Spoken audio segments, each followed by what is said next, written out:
Apakah Putri Duyung itu nyata? Tapi sebelum masuk ke video, alangkah baiknya silahkan subscribe, agar tidak ketinggalan informasi penting lainnya. Terima kasih. Penampakan Putri Duyung yang paling terkenal yang didokumentasikan adalah oleh Christopher Columbus pada tahun 1493, di lepas pantai Afrika. Putri Duyung, di antara makhluk mistis lainnya, memainkan peran besar dalam budaya populer. Tetapi apakah mereka nyata? Atau pernahkah mereka ada di masa lalu? Makhluk keindahan alam yang hidup di lautan luas ini telah ada dalam buku, teks, dan film selama ratusan tahun.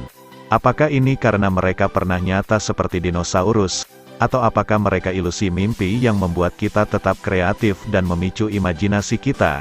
Pada video ini, kita akan melihat sejarah Putri Duyung dan menentukan apakah mereka nyata. Apa itu Putri Duyung? Putri Duyung adalah makhluk cantik yang terdiri dari tubuh bagian atas wanita yang melekat pada ekor ikan yang indah, dan mereka telah muncul dalam teks selama ratusan tahun. Makhluk mistis telah ditulis dalam cerita rakyat di seluruh Eropa, Asia, dan Afrika. Legenda Putri Duyung berasal dari kisah Duyung atau Mer People. The Merfolk dikenal sebagai manusia yang tinggal di air. Putri Duyung adalah nama untuk representasi perempuan dari makhluk mistis ini. Duyung adalah penghuni air laki-laki. Tidak ada bukti bahwa mereka nyata, karena representasi mereka muncul dalam cerita rakyat dan mitologi. Tetapi ada kemungkinan bahwa Merfolk ada, tetapi tidak seperti yang kita gambarkan hari ini. Kemunculan pertama dokumentasi Duyung berada dalam teks catatan hal-hal aneh, yang ditulis pada awal abad ke-6 Masehi. Kapan dokumentasi pertama Putri Duyung?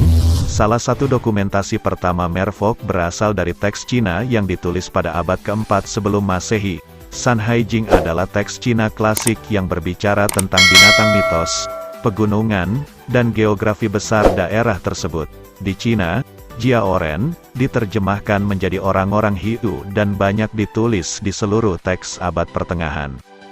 Putri Duyung muncul di Homer's Odyssey yang ditulis sekitar 675-725 sebelum Masehi, di mana nyanyian mereka yang menggoda adalah pembunuh manusia di laut. Ini adalah teks sastra pertama yang menggambarkan lagu-lagu menggoda mereka yang memikat para pelaut.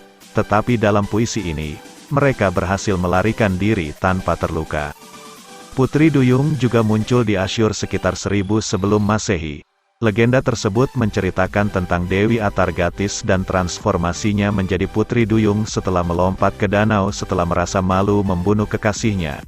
Dia tidak dapat mengambil bentuk penuh ikan tetapi berubah menjadi Putri Duyung karena kecantikannya. Dia dikenal sebagai Dewi Derketo dalam mitologi Yunani.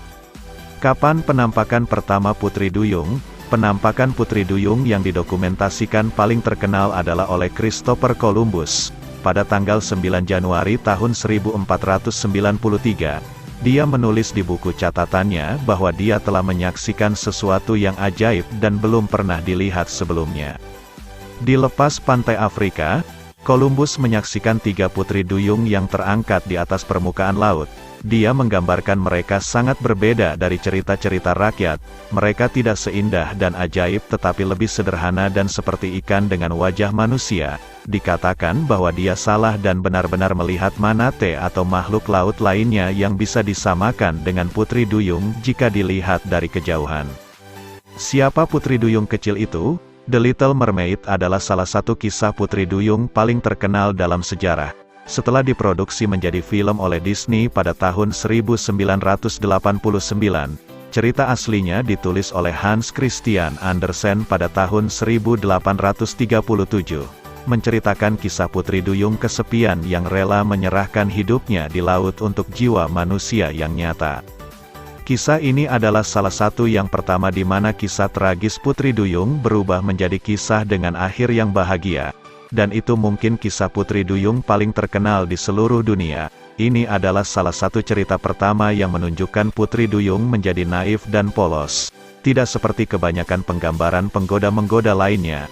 Ada patung Putri Duyung di Copenhagen, Denmark, tempat kisah itu ditulis, dan itu adalah monumen yang populer untuk dikunjungi wisatawan. Kesimpulannya, tidak diragukan lagi bahwa pesona Putri Duyung akan terus diturunkan dari generasi ke generasi. Tetapi pertanyaan tentang keberadaan mereka tidak diketahui dan menunjukkan bahwa mungkin ada penampakan atau teks yang menggambarkan mereka. Tetapi itu bukan bukti kuat untuk menunjukkan bahwa mereka ada. Teori lain adalah bahwa merfolk bisa ada di seluruh cerita rakyat. Tetapi hanya karena mereka hidup di tepi laut tidak berarti mereka menyerupai makhluk setengah ikan setengah manusia.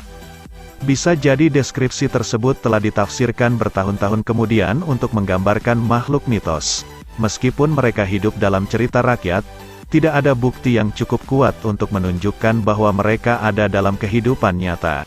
Demikianlah video dari channel Fakta 3. Sampai jumpa di video selanjutnya.